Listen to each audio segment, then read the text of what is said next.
Hello everyone and welcome to our exam special revision video series जिसके अंदर आज हम डिस्कस करने वाले हैं CARO 2020। Let me tell you this is one of the most scoring topics for any CA final audit student because ये आपके exams में पिछले 4 से 5 अटेम्प्ट में लगातार पूछा गया है फॉर अप्रॉक्सीमेटली 4 to 6 मार्क्स।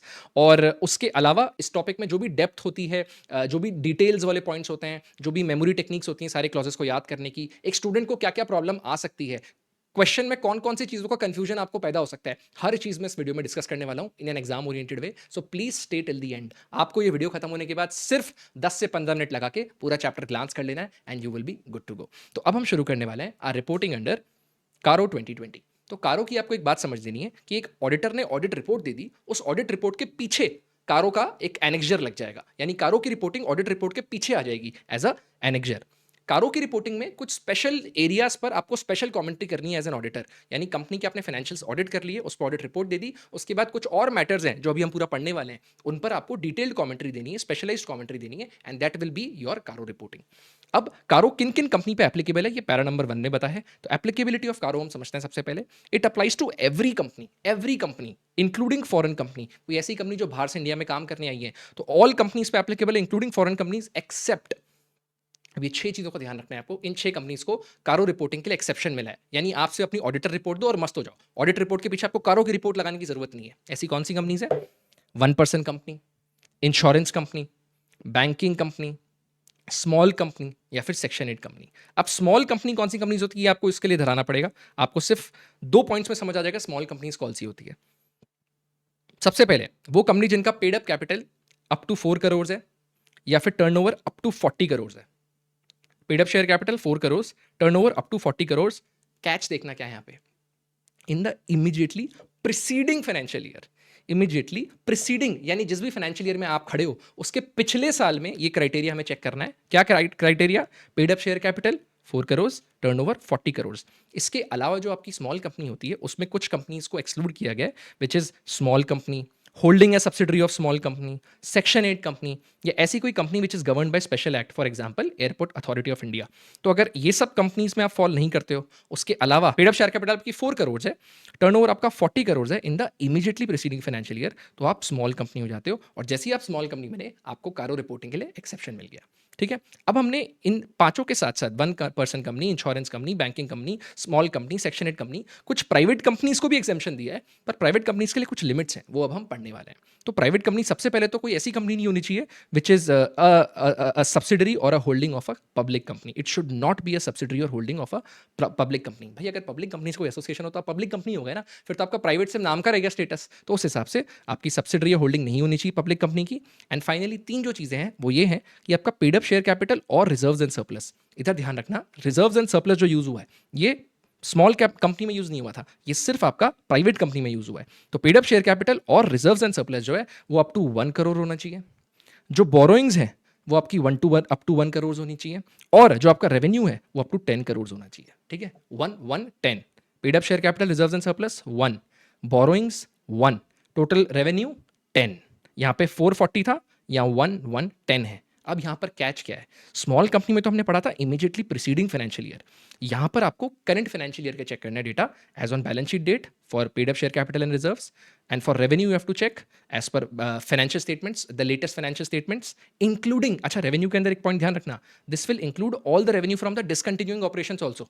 ठीक है, अब सबसे इंपॉर्टेंट बात क्या है? जो बोरोइंग्स आप चेक करोगे ना, वो आप लोग एज ऑन ईयर एंड नहीं चेक करोगे, वो आप चेक करोगे at any point of time during the year. ठीक है, अगर आप ईयर एंड पे तो सपोज करो 1 करोड़ से कम थे, पर आप साल के बीच में आपकी जो बोरोइंग्स थी वो 1 करोड़ से ज्यादा थी, तो आप लोगों के लिए वो लिमिट एग्जॉस्ट हो जाएगी, आपकी वो लिमिट ब्रीच हो जाएगी और आपको कारों की रिपोर्टिंग करनी पड़ेगी। आप एक्सेप्शन में फॉल नहीं करोगे कारों के। तो ये हमने प्राइवेट कंपनी के पॉइंट्स भी पढ़ लिए। इसको याद रखने के लिए आपको एक चीज का ध्यान रखना है, which is OSBI 8 private limited. OSBI 8 private limited. ठीक है, तो O से आपका 1% कंपनी हो गया, S से आपका स्मॉल कंपनी हो गया, B से आपका बैंकिंग कंपनी हो गया, I से आपका इंश्योरेंस कंपनी हो गया, 8 से आपका सेक्शन 8 कंपनी हो गया, और प्राइवेट लिमिटेड कंपनी की हमने कुछ कंडीशंस पढ़ी ली है। तो इन बात का आपको ध्यान रखना है। अब है ना, आपको थोड़ा भी कंफ्यूजन होगा कि सर प्राइवेट कंपनी है कि स्मॉल कंपनी है, तो उसके लिए मैंने एक छोटी सी आपके लिए एग्जाम फोकस्ड गाइडेंस लिखी है फॉर एप्लीकेबिलिटी ऑफ कारो, वो समझ लो। तो हमको जब भी कोई क्वेश्चन है तो उसमें सबसे पहले चेक करनी है, क्या चेक करनी है? First we have to check small company की कंडीशन। प्राइवेट कंपनी भूल जाओ, सबसे पहले देखो स्मॉल कंपनी है कि नहीं। स्मॉल कंपनी कंडीशन सब चेक करेंगे यूजिंग प्रीसीडिंग फाइनेंशियल ईयर के फिगर्स।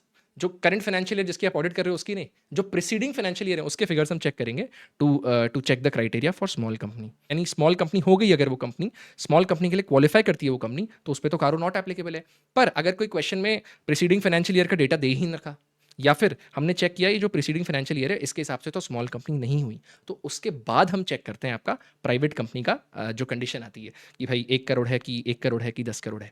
तो यानी सबसे पहले चेक करो स्मॉल कंपनी कंडीशन, उसके बाद चेक करो प्राइवेट कंपनी कंडीशन। अब इस पर अगर आपको थोड़ा भी कंफ्यूजन हो रहा है तो मैं आपको एक छोटा सा एग्जाम्पल से सारी प्रॉब्लम आपकी क्लियर कर देता हूँ। कंपनी की 3 केसेस ले लिए हम लोगों ने, जिसके अंदर एक हमने प्रीसीडिंग फाइनेंशियल ईयर रखा है और एक हमने करंट फाइनेंशियल ईयर रखा है, ठीक है। अब प्रीसीडिंग फाइनेंशियल ईयर में हमने, आप समझ ही चुके होगे प्रीसीडिंग फाइनेंशियल ईयर किसके किसके लिए काम आएगा, स्मॉल कंपनी के लिए। ये किसके लिए काम आएगा, फॉर प्राइवेट कंपनी की लिमिट्स। तो इधर हमने देखा कि भाई पहले केस के अंदर प्रीसीडिंग फाइनेंशियल ईयर में आपका पेड अप शेयर कैपिटल और टर्नओवर 2 करोड़ और 35 करोड़ था। तो क्या आप स्मॉल कंपनी बन जाएंगे? जी बिल्कुल, बिकॉज 4 करोड़ से कम ये हो गया और 40 करोड़ से कम ये हो गया, तो हम लोग स्मॉल कंपनी के लिए क्वालिफाई कर जाएंगे। तो जब हम स्मॉल कंपनी के लिए क्वालिफाई कर गए तो क्या हमें किसी भी कंडीशन को और चेक करने की जरूरत है? नहीं है जरूरत। आप बिंदास कारों की रिपोर्टिंग के लिए एग्जाम्प्ट हो चुके हैं, मजे करें, ठीक है। आपसे अपनी ऑडिट रिपोर्ट बनाओ, कारों की रिपोर्टिंग की टेंशन नहीं लेनी। अब अगर केस 2 है जिसके अंदर आपकी पेड अप शेयर कैपिटल जो है वो 3 करोड़ है और जो आपका टर्नओवर है 45 करोड़ है। अरे यार 45 करोड़ हो गया, 40 करोड़ होता तो बच जाते, पर 45 करोड़ हो गया मतलब आप स्मॉल कंपनी तो नहीं रहे। अब स्मॉल कंपनी नहीं है तो हम चेक कर ले रहे हैं भाई प्राइवेट कंपनी कंडीशंस फॉलो हो रही हैं क्या। पेड अप कैपिटल और रिजर्व्स एंड सरप्लस आपका 90 लाख से परफेक्ट 1 करोड़ से नीचे है। टर्नओवर यानी रेवेन्यू आपका 9 करोड़ यानी 10 करोड़ से नीचे है, परफेक्ट बच गया अभी भी। बोरोइंग्स जो है आपकी वो 60 लैक्स है, तो फिर से 1 करोड़ से नीचे हम बच गए, यस। यानी इधर भी हमको कारो रिपोर्टिंग नहीं करनी, हम लोग को सिर्फ और सिर्फ ऑडिटर की रिपोर्ट चिपका देनी है। अब एक और कंडीशन पढ़ते हैं हम, जहां पे हमने देखा कि आपका पिछले साल का जो प्रीवियस प्रीसीडिंग फाइनेंशियल ईयर उसका paid up share capital 5 crore है और यहीं पर ब्रीच हो गया। 5 करोड़ होते ही मतलब 4 करोड़ से ऊपर है, मतलब स्मॉल कंपनी तो नहीं है। स्मॉल कंपनी नहीं है तो चलो दूसरी कंडीशन चेक कर लेते हैं प्राइवेट कंपनी की। प्राइवेट कंपनी कंडीशन में हमने देखा paid up share capital reserves and surplus 90 lakhs. Turnover कितना देखा अपन ने, 9 करोड़, परफेक्ट, कोई दिक्कत नहीं है। 1 करोड़ से नीचे, 10 करोड़ से नीचे। बोरोइंग्स हमने देखी 60 लैक्स, यस। फिर से हम कारो रिपोर्टिंग से बच गए क्या? नहीं बचे दोस्तों। इस केस में हमने एक स्पेशल लाइन दे रखी थी कि ड्यूरिंग द फाइनेंशियल ईयर जो था आपके, जो आपने बोरोइंग्स थी आपकी ड्यूरिंग द फाइनेंशियल ईयर, आपने 1.5 करोड़ की बोरोइंग्स ले ली थी। भले ही आपने बोरोइंग्स लेके वापस चुका दी थी वो बैंक को वापस, बट आपकी बीच में at any point of time during the financial year वो बोरोइंग 1 करोड़ से ऊपर चली गई, तो आप पे कारो की एप्लीकेबिलिटी आ गई सिर्फ इस कारण से। तो इस केस में हमारा कारो एप्लीकेबल हो जाएगा। आई होप इससे आपका सारा स्मॉल कंपनी और प्राइवेट कंपनी वाला डिस्कशन जो था वो पूरा कंप्लीट हो गया और आपको क्लैरिटी आ गई होगी। तो हमने यहाँ पर पढ़ लिया एप्लीकेबिलिटी ऑफ कारो। यहीं पे हम एक एक्सेप्शन पॉइंट पढ़ लेते हैं जो इसके पैरा 2 में है, वो ये था कि CARO is not applicable to report on consolidated financial statements. सिर्फ और सिर्फ क्लॉज नंबर 21 जो है वो आपका कंसोलिडेटेड फाइनेंशियल स्टेटमेंट्स में रिपोर्ट होगा। यानी एक कंपनी जो होती है जब कंसोलिडेटेड फाइनेंशियल स्टेटमेंट्स बनाती है तो नेचुरली वो स्टैंड अलोन फाइनेंशियल स्टेटमेंट्स ही बनाती होगी। स्टैंड अलोन मतलब आपने उस कंपनी के सिर्फ उस कंपनी के रिकॉर्ड्स लिए हैं, उसकी कोई सब्सिडरी के रिकॉर्ड्स या उसके कोई होल्डिंग के रिकॉर्ड्स साथ में कंसोलिडेट नहीं किए। तो स्टैंड अलोन फाइनेंशियल स्टेटमेंट्स जो बनते हैं उसके अंदर तो हम क्लॉज 1 to 20 फॉलो करते हैं, और जो कंसोलिडेटेड फाइनेंशियल स्टेटमेंट्स की रिपोर्ट है उसमें कारो का आपका क्लॉज नंबर 21 आ जाता है। ठीक है, इधर से क्लियर हुआ। अब हम आ रहे हैं एक एक करके डिस्कस करने वाले हैं what are the matters to be included in the auditor's report of CARO. ठीक है, सबसे पहला मैटर कौन सा है, पीपीई एंड इंटेंजिबल एसेट्स। तो अब है ना, आप लोग क्या करोगे ना, आप बैठ के 1 2 3 4 और 5, आपको 5 पॉइंट देखेंगे तो आप 5 पॉइंट को याद करने बैठ जाओगे। आपको इस अप्रोच से कारो नहीं पढ़ना, आपको हर पॉइंट का डेप्थ समझना है, बिकॉज का आईसीआई आपका एक पर्टिकुलर पॉइंट उठाएगा और उसमें से आपको डेप्थ पूछेगा। तो इस तरीके से पढ़ना, अपन को सीए इंटर का लेवल भुलाना पड़ेगा। अब आप फाइनल में आ चुके तो आपकी डेप्थ में टेस्टिंग होने वाली है।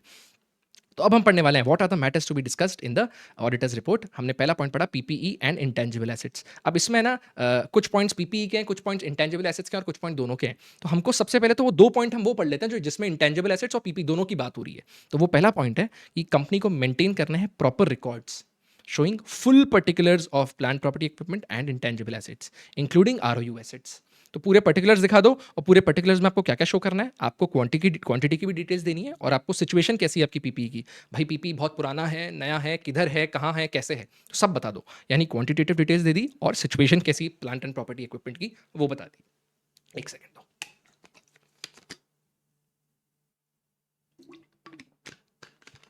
पानी पीते रहना, नींद आना आपको भी अलाउड नहीं है। ठीक है, तो अब हम आ गए, पहले हमने पढ़ लिया प्रॉपर रिकॉर्ड्स होने चाहिए, फुल पर्टिकुलर्स होने चाहिए, quantitative details as well as situation की। और इसी के अलावा प्लांट प्रॉपर्टी इक्विपमेंट और इंटेंजिबल का एक और पॉइंट जो है वो ये है कि आपका कोई भी पीपीई या फिर इंटेंजिबल एसेट जो है वो रीवैल्यू होता है ड्यूरिंग द ईयर। अगर वो रीवैल्यू होता है ड्यूरिंग द ईयर तो सबसे पहले मेक श्योर करो वो जो रीवैल्यूएशन है वो आपका एक रजिस्टर्ड वैल्यूअर करे। रजिस्टर्ड ये नहीं मैनेजमेंट ने बोला नहीं हमने हमारे हिसाब से हमारे रिवैल्यूएशन में हमने प्लांट की प्रॉपर्टी बढ़ा दी है कम कर दी है, वो नहीं। पहले मेक श्योर करो वो जो रिवैल्यूएशन हो रहा है वो एक रजिस्टर्ड वैल्यूअर करे। उसके बाद हमको स्पेसिफाई करना पड़ेगा अमाउंट हमारी रिपोर्ट के अंदर, अगर जो चेंज है वो मोर देन 10% है, 10% या उससे ज़्यादा का रिवैल्यूएशन का अगर डिफरेंस आ रहा है तो हमको रिपोर्ट करनी पड़ेगी हमारे अमाउंट, कितने अमाउंट से डिफरेंस है उसको रिपोर्ट करना पड़ेगा हमारी कारों की रिपोर्ट के अंदर। और ये ध्यान रखना जो 10% की बात करी गई है कि 10% is in aggregate of net carrying value of each class. ये देखो कितनी सारी डेप्थ टेस्ट हो गई। कैरिंग वैल्यू, ग्रॉस वैल्यू नहीं, नेट कैरिंग वैल्यू भी आ गया और उसका टोटल करके हम देखेंगे अगर वो 10% से ज़्यादा है या 10% ही है तो भी हमको कारों में अमाउंट ऑफ डिफरेंस रिपोर्ट कर देना कितना रिवैल्यूएशन पे डिफरेंस आ रहा है। तो रिवैल्यूएशन का पॉइंट पढ़ लिया हमने, प्रॉपर रिकॉर्ड्स पढ़ लिए। इसके बाद हमको देखना है कि भाई जो आपका मैनेजमेंट है वो फिजिकली वेरीफाई करता है नहीं करता पीपी आपके। तो ये हमने इंटेंजिबल और पीपी के पॉइंट्स पढ़े थे अभी तक। तो अब हम लोग सिर्फ और सिर्फ पीपी वाले पॉइंट्स पढ़ेंगे। तो पीपी का सबसे पहला पॉइंट क्या है कि जो आपका मैनेजमेंट है वो फिजिकली वेरीफाई करता है कि नहीं करता रीजनेबल इंटरवल्स पे। और अगर कोई मटीरियल डिस्क्रिपेंसी है, कोई डिस्क्रिपेंसी, नॉर्मल डिस्क्रिपेंसी नहीं, छोटी मोटी नहीं, मटीरियल डिस्क्रिपेंसी है तो वो properly dealt with in the books of accounts है कि नहीं। चौथा, अगर जो आपकी टाइटल डीड्स हैं इमूवेबल प्रॉपर्टी की, टाइटल डीड्स मतलब इमूवेबल प्रॉपर्टी मतलब वो प्रॉपर्टी जो स्टक रहती है, ऐसा नहीं जो लैपटॉप को हम उठा के इधर से उधर रख दिया, बिल्डिंग जो होती है वो स्टक रहती है। तो ऐसे जो आपकी इमूवेबल प्रॉपर्टीज है other than your leased properties, leased पर ये लीज प्रॉपर्टीज पे अप्लाई नहीं होता। तो जो भी आपकी इमूवेबल प्रॉपर्टी है उनकी जो टाइटल डीड्स है वो कंपनी के नाम पे है या नहीं। तो आपको देखनी है टाइटल डीड्स जो है इमूवेबल प्रॉपर्टी की other than the lease properties they are held in the name of the company. अगर ऐसा नहीं है तो आपको इस फॉर्मेट में रिपोर्ट करना है। आपको पहले बताना है कि कौन सा प्रॉपर्टी है, डिस्क्रिप्शन दो। उसके बाद आपको ग्रॉस कैरिंग वैल्यू लिखनी है इमूवेबल प्रॉपर्टी की। यहाँ पर ध्यान रखना, यहाँ पर ग्रॉस कैरिंग वैल्यू है, नीचे नेट कैरिंग वैल्यू था जो हमने अभी 10% वाला क्राइटेरिया पढ़ा था। तो ग्रॉस कैरिंग वैल्यू लिख दी हमने। फिर हमने देख दिया कि भाई किसके का नाम पर है, अगर कंपनी के नाम पर नहीं तो किसके नाम पर है। फिर हम देख लेंगे कि क्या जिस जने के नाम पर है वो कोई प्रमोटर, डायरेक्टर का रिलेटिव या उसका एम्प्लॉय तो नहीं। उसके बाद हम देखेंगे कितने साल के लिए वो प्रॉपर्टी हेल्ड है, कितना पीरियड के लिए है। एंड फाइनली क्यों, व्हाट इज द रीजन कि भाई ये जो आपकी इमूवेबल प्रॉपर्टी है कंपनी के नाम पे नहीं है। तो इस फॉर्मेट में आप रिपोर्ट कर दोगे। फाइनली आपको एक चीज देख लेनी है, कोई भी ऐसी प्रोसीडिंग्स है कंपनी के इनिशिएटेड बाय कंपनी या अगेंस्ट कंपनी, इनिशिएटेड बाय और pending against company for holding बेनामी प्रॉपर्टी। अगर बेनामी प्रॉपर्टी, तो आपको पता है बेनामी प्रॉपर्टी मतलब नाम से ही फ्रॉड है। सो अगर ऐसा है तो हमको अप्रोप्रिएटली डिस्क्लोज करना है उसको अपने फाइनेंशियल स्टेटमेंट्स। तो हमको ये चेक कर लेना है एज ऑडिटर कि कंपनी ने उसको बराबर से डिस्क्लोज किया है इन द फाइनेंशियल स्टेटमेंट्स। तो सारे पॉइंट्स क्या हो गए, प्रॉपर रिकॉर्ड्स मेंटेन किए हैं, क्वांटिटेटिव डिटेल्स और सिचुएशन बता देंगे हम लोग, फुल पर्टिकुलर्स बता देंगे। उसके अलावा हमने इंटेंजिबल और पीपी का एक और पॉइंट पढ़ा था कि जो रिवैल्यूएशन करोगे जब आप, तो रिवैल्यूएशन ड्यूरिंग द ईयर अगर आपने किया है तो पहले तो वो रजिस्टर्ड वैल्यूअर करना चाहिए। और अगर रजिस्टर्ड वैल्यूअर ने कर दिया तो जो चेंज है वो अगर 10% या उससे ज़्यादा का है of the aggregate of net carrying value of each class, तो हम लोग अमाउंट स्पेसिफाई कर देंगे हमारी रिपोर्ट के अंदर। उसके बाद हमने 3 पॉइंट्स पढ़े थे जो सिर्फ पीपी पे एप्लीकेबल थे। सबसे पहला कि फिजिकल वेरिफिकेशन मैनेजमेंट कर तो रहा है रीजनल इंटरवल्स, और मटीरियल डिस्क्रिपेंसी, नॉर्मल नहीं, मटीरियल डिस्क्रिपेंसी जो है वो प्रॉपर्ली डेल्ट विथ है in the books of accounts. Second, कोई भी जो टाइटल डीड है आपकी इमूवेबल प्रॉपर्टी की वो कंपनी के नाम पे है कि नहीं, अगर नहीं है तो इस फॉर्मेट में आपको कारों की रिपोर्ट में डाल देना है। एंड फाइनली कोई भी ऐसी प्रोसीडिंग्स है बेनामी प्रॉपर्टी के अगेंस्ट जो आप पर आपकी कंपनी पे चल रही है, या तो आपकी कंपनी ने करी होगी या फिर आपकी कंपनी पे किसी ने करी होगी, तो वो हम लोग अप्रोप्रिएटली डिस्क्लोज करेंगे फाइनेंशियल स्टेटमेंट्स में। अगर ऐसा हो रखा है तो हमको बस मेंशन कर देना हमारी रिपोर्ट में अप्रोप्रिएटली डिस्क्लोज्ड है। ठीक है, अब हम आने वाले हमारे नेक्स्ट क्लॉज पे विच इज इन्वेंट्री। अब है ना, अभी अभी आप लोग फोकस मत करना कि अलग अलग क्लॉज नंबर क्या है, क्लॉज नंबर हम एंड में डिस्कस करेंगे, अभी हमको सिर्फ अंदर के कंटेंट पे फोकस करना है। तो सेकंड क्लॉज है आपका इन्वेंट्री पर। इन्वेंट्री को लेकर 2-3 चीज़ों का ध्यान रखना है आपको। सबसे पहले तो वही फिजिकल वेरिफिकेशन, ये आपने पीपी में भी अभी किया था, physical verification at reasonable intervals कर दिया बाय मैनेजमेंट। ये बात ध्यान रखना, ये मैनेजमेंट करेगा, ऑडिटर आके नहीं करेगा। तो हमको मेक श्योर करना है मैनेजमेंट तूने फिजिकल वेरिफिकेशन करा कि नहीं करा। तो हमने देखा physical verification at reasonable intervals by the management at least once in a year, हर साल में एटलीस्ट एक बार तो करना ही है फॉर मटीरियल आइटम्स। और मेक श्योर करना कि जो कवरेज है और जो प्रोसीजर फॉलो हुए हैं वेरिफिकेशन के वो अप्रोप्रिएट है कि नहीं। तो क्या हमने इंश्योर किया, हमने देखा फिजिकल वेरिफिकेशन हो रहा है कि नहीं हो रहा by the management at reasonable intervals at least once in a year. और उसके अलावा जो कवरेज है आपकी उस वेरिफिकेशन के अंदर और जो प्रोसीजर आपने फॉलो किया उस वेरिफिकेशन को इंश्योर करने के लिए वो अप्रोप्रिएट है कि नहीं। इसके बाद अगर जो आपकी डिस्क्रिपेंसी वेरिफिकेशन में आपने किया तो पता लगा बुक्स ऑफ अकाउंट्स में तो 100 रुपए दिख रहे थे, बट जब एक्चुअली फिजिकली हमने वेरीफाई करी इन्वेंट्री तो उसमें 110 की दिख रही थी इन्वेंट्री। तो यानी अगर आपकी डिस्क्रिपेंसीज हैं कोई, तो वो 10% या 10% से ज़्यादा है। ध्यान रखना यहाँ पे एक इंपॉर्टेंट वर्ड्स कैसे कैसे हैं, based on the book value of the inventory. यानी बुक में 100 रुपए की दिख रही है और एक्चुअल में आपकी जो इन्वेंट्री हम जब वेरीफाई करने गए तो पता लगा इन्वेंट्री की वैल्यू तो सिर्फ 80 रुपीज़ ही है, 80 रुपीज़ की इन्वेंट्री दिख रही है एक्चुअल में। तो उस केस में हमको देख लेना है कि is this case this discrepancy of more than 10% is properly dealt with in the books of accounts. यानी यहाँ पर हमको कोई रिपोर्ट नहीं करनी, हमको बस ये देख लेना है कि this is properly dealt with in the books of account. अब यहाँ पे एक बात ध्यान रखना, यहाँ पे सिर्फ डिस्क्रिपेंसी वर्ड का यूज हुआ है, मटीरियल डिस्क्रिपेंसी का यूज नहीं हुआ वर्ड। यहाँ पे हमने जो अभी पढ़ा था पीपी और इंटेंजिबल एसेट्स, यहाँ पे ना मटीरियल डिस्क्रिपेंसी वर्ड यूज हुआ था। ठीक है, इसके बाद हम लोग को एक और पॉइंट पर देना है कि भाई at any point of time अगर आपकी कंपनी ने करंट एसेट्स को गिरवी रखकर कोई वर्किंग कैपिटल लिमिट सैंक्शन कराई थी जो कि मोर देन 5 करोड़ की थी, including letter of credit limits, यानी आपने कोई लेटर दिया था क्रेडिट लिमिट इनहेंस करने के लिए, तो कोई लेटर ऑफ क्रेडिट लिमिट्स या फिर आपकी वर्किंग कैपिटल की जो लिमिट्स है वो सैंक्शन हो गई है which is more then 5 crore at any point of time during the year.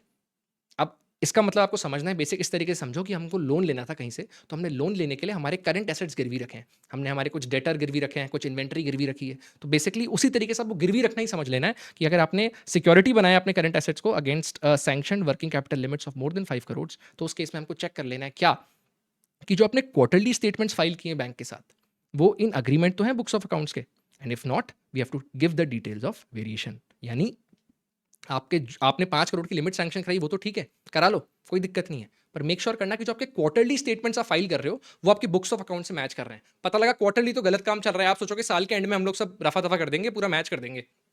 Make sure करना क्वार्टरली जो आपके स्टेटमेंट्स जा रहे हैं वो आपके बुक्स ऑफ अकाउंट के साथ अग्रीमेंट में है कि नहीं। तो हमारे दोनों क्लॉज हो चुके हैं, अब हमारे नेक्स्ट क्लॉज पे which is loans, advances, investments, guarantee and security. अब ये जो है ना लिग्स, LIGS, इसको आप पहले तो समझना, ये कंपनी ने दिए हैं, ये यानी ये कंपनी के असेट हैं।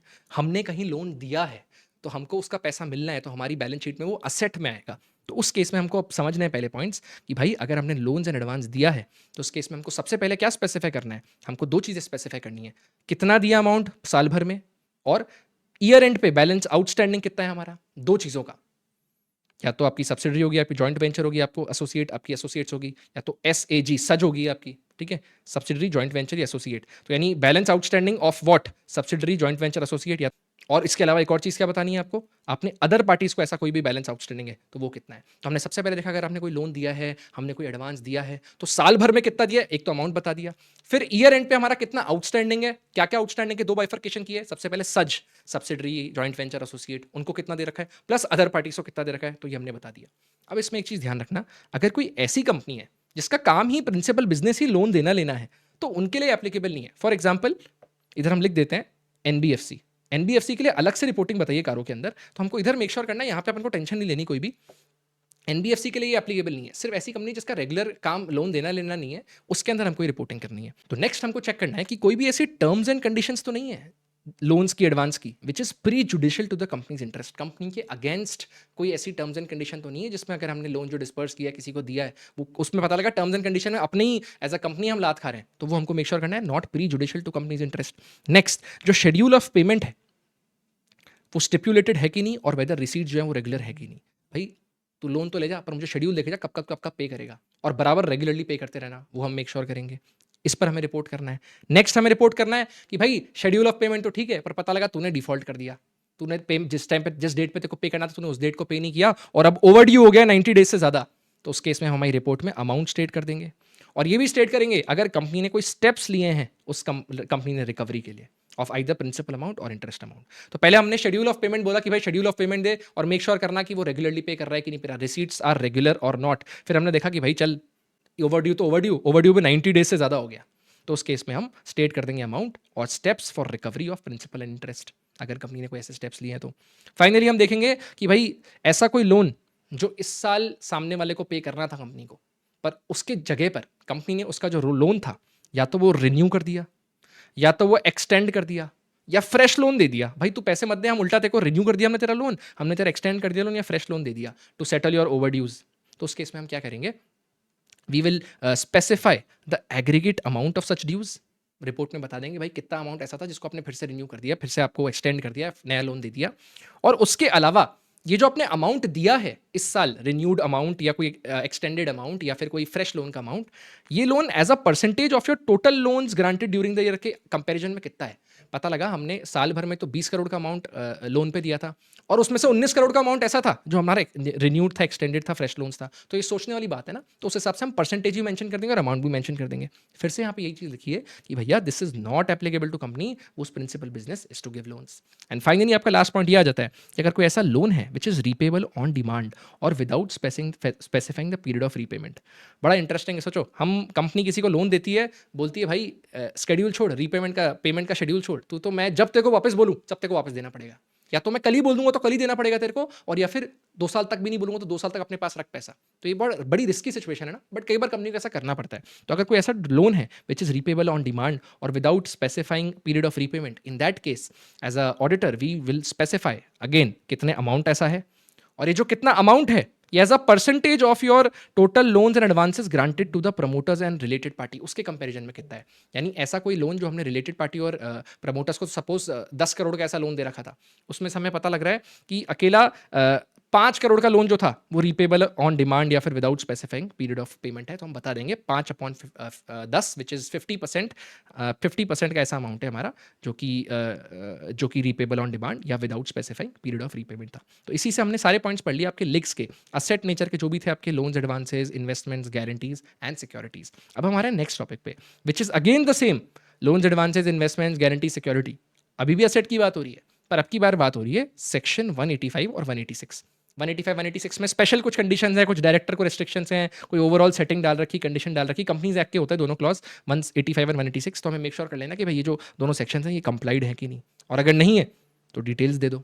अब इसका एग्जांपल आपको समझना पड़ेगा कि भाई हम तो सब यही समझ पाएंगे जैसे कोई एडवांस और लोन देगा, हम कैसे समझेंगे सर 185 186 क्या है। तो उसमें बस आपके एक क्वेश्चन में कभी एक बार पूछा हुआ था कि matters concerning terms of interest on inter corporate loan granted by the company, inter corporate loan granted by the company. तो उस केस में हमने देखा था कि सेक्शन 185 186 कंप्लाई हो रहा है कि नहीं हो रहा। बस ये आपको समझ देने के लिए इतना ही बहुत है। अब हम आते हैं नेक्स्ट, एनी डिपॉजिट्स और deemed to be deposits accepted by the company. या तो कोई डिपॉजिट कंपनी ने एक्सेप्ट किया है, या फिर ऐसी कोई चीज जो कंपनी बोल रही है ये डिपॉजिट नहीं है, बट एक्चुअल में अगर आप चेक करोगे उसके प्रिंसिपल्स, डिपॉजिट के क्राइटेरिया, तो पता लगेगा it is actually a deposit. तो या तो डिपॉजिट या deemed to be a deposit accepted by the company. उस केस में क्या होने वाला है, आपको 3 चीजें कंप्लाई करनी है। सबसे पहली डायरेक्टिव्स ऑफ द आरबीआई, पहली। दूसरी सेक्शन 73 से सेक्शन 76 ऑफ कंपनीज एक्ट। तीसरा कोई भी ऐसा ऑर्डर है कंपनीज लॉ का, बोर्ड का, आरबीआई का, एनसीएलटी का, तो हमको मेक श्योर करना है ये तीनों ही चीजें, orders section 73 to 76 and directives of RBI, these are complied with, and if not then we will state the nature of contraventions in our report, nature of contraventions बता देंगे। अब कॉस्ट रिकॉर्ड्स जो हैं, कॉस्ट रिकॉर्ड्स को लेकर क्या बात बोली गई है, तो पहले तो मेक श्योर कर लेना कि भाई आपकी कंपनी को कॉस्ट रिकॉर्ड्स बनाने हैं कि नहीं, specified by the CG under 148। यानी पहले मेक श्योर करो कि जिस भी एंटिटी की आप ऑडिट कर रहे हो, जिसकी आप कॉरो रिपोर्टिंग कर रहे हो, उसके अंदर उस कंपनी को कॉस्ट रिकॉर्ड्स बनाना मैंडेटरी है कि नहीं एज पर दीज। अगर है तो मेंटेन किया है कि नहीं, पहले मेक श्योर कर लो मेंटेन करना है कि नहीं, और किया है तो मेंटेन किया है कि नहीं। बस सिंपल सा पॉइंट। अब हमारे नेक्स्ट पॉइंट पे जो कि बहुत ही इंपॉर्टेंट पॉइंट है, और अभी आपका जनवरी का फ्रेश टेस्टेड क्वेश्चन है, गवर्नमेंट और स्टैट्यूटरी ड्यूज। तो पहले समझो स्टैट्यूटरी ड्यूज होता क्या है। स्टैट्यूटरी ड्यूज होते हैं कोई भी टाइप के taxes, income tax, GST, provident fund, employ state insurance, cess, VAT, custom duty including rent and interest on custom duty, excise duty, ये सारे वो ऐसे ड्यूज होते हैं जो आपको गवर्नमेंट को पे करने होते हैं। ठीक है, इसके अंदर 2 चीज़ें कौन सी इंक्लूडेड नहीं है स्टैट्यूटरी ड्यूज में, वो है इलेक्ट्रिसिटी बिल और इंपोर्ट ड्यूटी। तो आपको कभी कभार ऐसा क्वेश्चन भी पूछ सकता है कि भाई आपको पहले तो ये सारे रामायण दे दें, आप इसमें दिमाग लगाने लग जाओ, पर आपको पता लगे कि भाई ये तो स्टैट्यूटरी ड्यूज है ही नहीं, तो इसके अंदर तो आता ही नहीं है, ये इस क्लॉज के अंदर ही नहीं आता, विच मीन्स इलेक्ट्रिसिटी बिल और इंपोर्ट ड्यूटी जो है वो आपका स्टैट्यूटरी ड्यू नहीं है, इस बात का ध्यान रखना। अब स्टैट्यूटरी ड्यूज को लेकर क्या बात करी गई है आपके कार्य रिपोर्ट में, बहुत ही सिंपल बात, 2 बातें कि भैया या तो डिस्प्यूटेड स्टैट्यूटरी ड्यूज होगा या फिर अनडिस्प्यूटेड होगा। अब डिस्प्यूटेड और अनडिस्प्यूटेड में क्या फर्क है, डिस्प्यूटेड मतलब आपने उसकी अपील कर रखी है, आपने बोल रखा है कि सरकार तू तो मुझसे पैसे मांग रही है पर मुझे नहीं लगता मुझे तुझे पैसे देने चाहिए थे, मैं तुझ पे केस करता हूं, मैं कोर्ट में जाऊंगा, मैं लड़ूंगा, मैं मेरे हक की लड़ाई लड़ूंगा। तो जब आप कोई अपील डालते हो तो यानी आपका स्टैट्यूटरी ड्यूज का जो है ये डिस्प्यूट चल रहा है। अब इसमें 2 पॉइंट्स हैं, या तो डिस्प्यूट होगा या नहीं होगा। तो जब नहीं होगा कोई डिस्प्यूट, तो भैया अगर डिस्प्यूट ही नहीं है तो पैसा जमा कराओ सरकार को। तो क्या कंपनी रेगुलरली डिपॉजिट कर रही है कि नहीं कर रही अपना अनडिस्प्यूटेड स्टैट्यूटरी ड्यूज, और अगर नहीं कर रही, अगर नहीं कर रही तो हमको क्या क्या बताना है? अगर आपके अरियर्स जो हैं, यानी आपने जब तक पेमेंट नहीं किया, आपके जो आउटस्टैंडिंग बैलेंस है स्टैट्यूटरी ड्यूज का, if this is more than 6 months from due date as on last date of financial year, last date of financial year से कैलकुलेशन करेंगे और देखेंगे कि 6 महीने से ज़्यादा की आपकी ड्यू डेट हो गई है आउटस्टैंडिंग अमाउंट की, 6 महीने से आपने, आपको डिपॉजिट जब करना था उसके बाद से 6 महीने हो गए, आपने अभी तक डिपॉजिट नहीं किया है, तो हम लोग कारों में इंडिकेट कर देंगे इस बात को। एक बात ध्यान रखना, अगर 6 महीने से कम हुए तो हमको रिपोर्ट करने की जरूरत नहीं है, हमें थोड़ा टाइम देते हैं, कई बार लेट हो जाता है कोई इंसान, चलो 2 महीने 3 महीने 4 महीने बाद कर दो, 5 महीने बाद कर दो, पर हाँ 6 महीने के बाद करोगे तो हमारी कारो रिपोर्ट में बता देंगे इस बात को। अब है ना, क्या होगा ना, यहाँ पे कंपनी बोलेगी कि सर समझो सर, हमारी आर्थिक सिचुएशन खराब थी सर, हम कैसे जमा कराते, we had poor financial condition. Make sure this poor financial condition is no excuse for not depositing statutory dues. भाई जो सरकारी पैसा है वो तो जमा कराना पड़ेगा, वरना हर जना आज तो हर जना आके बोलने लगेगा सर हमारे पास पैसे नहीं है सर, कैसे जमा कराएं, तो it's not an excuse poor financial situation, आपकी फाइनेंशियल कंडीशन। ठीक है, अब हम आते हैं सेकंड पे, विच इज अगर आपकी स्टैट्यूटरी ड्यूज जो है it is not deposit because of a dispute, यानी कोई आपने अपील कर रखी है। अब है ना, ये बात ध्यान रखना, डिस्प्यूट मतलब आपने अपील कर रखी है। अगर आप बोलो कि मैंने ना सिर्फ सरकार को मेल डाल दिया था कि सर, सरकार को मेल डाल के लिखा था कि I don't think I should pay you this matter, तो या फिर आपने कोई ऑब्जेक्शन फाइल कर दिया था कि no no no it's not right, तो या तो अपील फाइल करो। अगर ये ऑब्जेक्शन या मेल लिख रहे हो तो ये आपकी डिस्प्यूट नहीं मानी जाएगी। यानी mere representation to the department, for example filing objection letter, it shall not be treated as a dispute। तो इस केस में तो आप फिर से यहीं पे फॉल कर जाओगे ऊपर वाली कंडीशन में। पर अगर कोई जेन्युइन डिस्प्यूट है, यानी कोई अपील कर रखी कोर्ट के अंदर अगेंस्ट स्टैट्यूटरी ड्यूज कि मेरे को लगता है सरकार आप मुझसे गलत पैसा ले रहे हो, मुझे आपको पैसा नहीं देना चाहिए, तो उस केस में हम क्या मेंशन करेंगे? हम एक तो अमाउंट मेंशन करेंगे कितने अमाउंट की हमने अपील कर रखी है, और दूसरा ऐसा कौन सा फोरम है जिसमें हमारी डिस्प्यूट पेंडिंग है। ये दोनों चीज़ों को मेंशन करने के बाद हमको इस फॉर्मेट में इसकी रिपोर्ट दे देनी है। सबसे पहले हम बता देंगे भाई कौन से स्टैट्यूट की बात हो रही है। For example income tax act की बात हो रही है 1961। कौन से ऐसे नेचर है ऑफ ड्यूज बचे हैं आपके, यानी इनकम टैक्स ही बचा है हमारा, कोई पेनल्टी नहीं है, इनकम टैक्स है हमारा। अमाउंट कितना है वो हम बता देंगे भाई, इन लैक्स है, इन करोड़ है। उसके बाद हम बता देंगे कौन से पीरियड है जिसको ये रिलेट करता है, for example assessment year 24-25, and कौन से फोरम पे हमने इसको अपील की है, यानी ये डिस्प्यूट बनी है तो हमने किसी फोरम पे आवाज़ रेस करी होगी, तो हमने रेस करी है आईटैट में। ठीक है, तो ये इस तरीके से हम रिपोर्टिंग करेंगे इसकी पूरी। तो ये हमने समझ लिया कि भाई डिस्प्यूटेड देखो या फिर अनडिस्प्यूटेड देखो, और उसमें हम चेक कर लो, अगर डिस्प्यूटेड नहीं है, अनडिस्प्यूटेड है, तो रेगुलर होना चाहिए भाई, रेगुलरली नहीं दे रहे तो अगर आउटस्टैंडिंग है फॉर मोर देन 6 months तो हम रिपोर्ट कर देंगे। पुअर फाइनेंशियल कंडीशन कोई एक्सक्यूज नहीं है आपका। फिर हमने देखा कि भाई अगर कोई डिस्प्यूट है जिसकी वजह से आपने स्टैट्यूटरी ड्यूज अपने डिपॉजिट नहीं करा रखे, यानी कोई अपील हो रखी है आपकी, तो उस केस में हम लोग अमाउंट बता देंगे और फोरम बता देंगे जिसमें वो डिस्प्यूट पेंडिंग है। अगर mere representation to the department है, for example filing objection letter, this is not enough, this doesn't mean कि कोई डिस्प्यूट है, पहले अपील तो फाइल करो और फिर इस फॉर्मेट में रिपोर्ट कर देंगे। With this we end up statutory dues, और अब हमारे नेक्स्ट कारों की रिपोर्टिंग के पॉइंट पर, which is undisclosed and unrecorded income.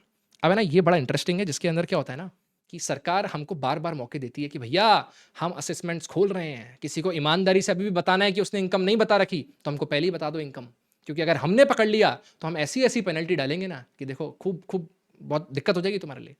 तो फिर क्या करती है कंपनी, कई बार सोचती है कि भाई अब हम पकड़े गए ना, उससे बेटर ये है कि थोड़ा सा पेनल्टी दे देते हैं, बहुत ज़्यादा मारामारी तो नहीं होगी, थोड़ी सी पेनल्टी देके ना इनकम टैक्स असेसमेंट में अपनी बता देते हैं इनकम कोई हमारी रह गई हो पुरानी फाइल करनी। तो इस केस में अगर कोई ऐसी इनकम है जो आपने इनकम टैक्स असेसमेंट में डिस्क्लोज कर दी है, पर ऐसी इनकम आपके बुक्स ऑफ अकाउंट्स में ट्रांजैक्शंस में नहीं शो हो रही, तो उस केस में हम लोग मेक श्योर करेंगे जो अनरिकॉर्डेड इनकम है वो प्रॉपर्ली रिकॉर्डेड है हमारे बुक्स ऑफ अकाउंट्स में कि नहीं। बस सिंपल सा पॉइंट। अब हमारे नेक्स्ट पॉइंट पे, which is loans and borrowings. अब जो है ये लाइबिलिटी की बात हो रही है, तो पॉइंट नंबर 3 और 4 में तो हमने क्या पढ़ा था, असेट, यानी कंपनी ने लोन दिया है, एडवांसेस दिए हैं। अब इस केस में हमने कंपनी ने लोन लिया है, बोरोइंग्स ली है, यानी ये कंपनी की लाइबिलिटी है। तो हम लोग को क्या चीज़ों का ध्यान रखना है भाई, लाइबिलिटी है मतलब रीपेमेंट करना पड़ेगा, तो सबसे पहले देखो कि भाई कोई डिफॉल्ट तो नहीं है रीपेमेंट में, अगर है तो कितने महीनों से डिफॉल्ट कर रहे हो, कितने अमाउंट का डिफॉल्ट कर रहे हो, ये आपको हमको मेंशन करना पड़ेगा अपनी कारो रिपोर्ट में।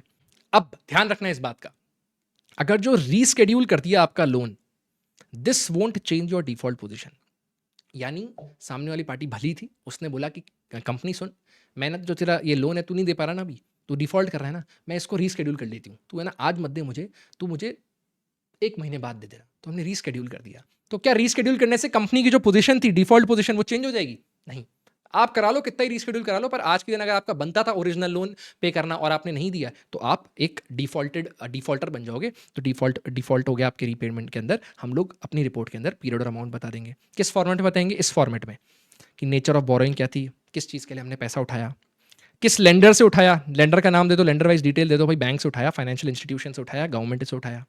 फिर amount not paid on due date, कितना ऐसा अमाउंट था जो हमने पे नहीं किया ड्यू डेट पर।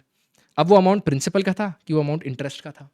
उसके अलावा कितने दिन हो गए हमें डीले में, कितने दिन से हम अनपेड रखे हुए उस अमाउंट को। एंड फाइनली आपको कोई और भी एक्सेप्शनल डिटेल, कोई एक्स्ट्रा इन्फॉर्मेशन पता लगती है तो वो भी आप लिख सकते हो। इस फॉर्मेट में हमें कारों में रिपोर्ट कर देना है डिफॉल्ट को।